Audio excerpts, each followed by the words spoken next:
আসসালামু আলাইকুম। আজকে আমার এই ভিডিওটা যারা মূলত কোকা-কোলা খান তাদের জন্য। কোকা-কোলা এমন একটা প্রোডাক্ট, এমন একটা কোমল পানীয় যে এই পানিটার স্বাদ যদি আপনার জিহ্বায় একবার পায়, তাহলে আপনার জিহ্বা এটা দেখলেই দেখবেন যে তেঁতুলের মতো আপনার ভিতরে পানি চলে আসবে, অথবা আপনার ভিতর থেকেই পুশিং আসবে। আপনার বডি বলবে যে এটা একটু খা, এটা একটু খা, এটা একটু নে, এটা একটু নে, আমাকে একটু দে, এরকম বলবে। এই যে দেখেন এখানে যেটা আছে, টোটাল ফ্যাট হচ্ছে 0, এখানে দেখাচ্ছে।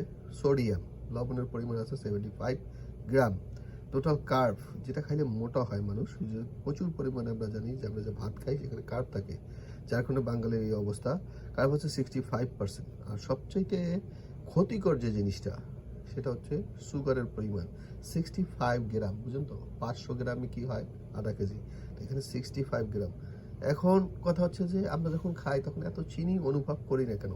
কারণ এটার ভিতরে এমন একটা ইনগ্রিডিয়েন্টস দেওয়া আছে, যে ইনগ্রিডিয়েন্টসটা চিনির স্বাদটা আপনাকে জিহ্বায় দিবে না, ওইটার স্বাদ দিবে। যার কারণে যারা এই কোকটা একবার খায় তারা একবারে মাদকাসক্তর মতো এটার জন্য আসক্ত হয়ে যায়।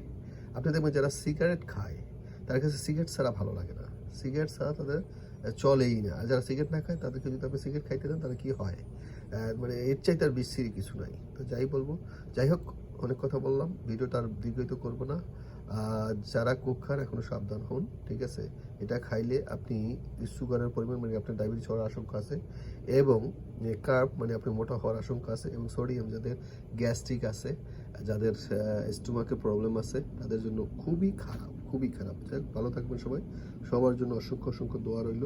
এবং যদি ভালো লাগে আমার চ্যানেলটাকে সাবস্ক্রাইব করবেন এবং লাইক এবং কমেন্টস দিয়ে আমার পাশেই থাকবেন। আল্লাহ হাফেজ।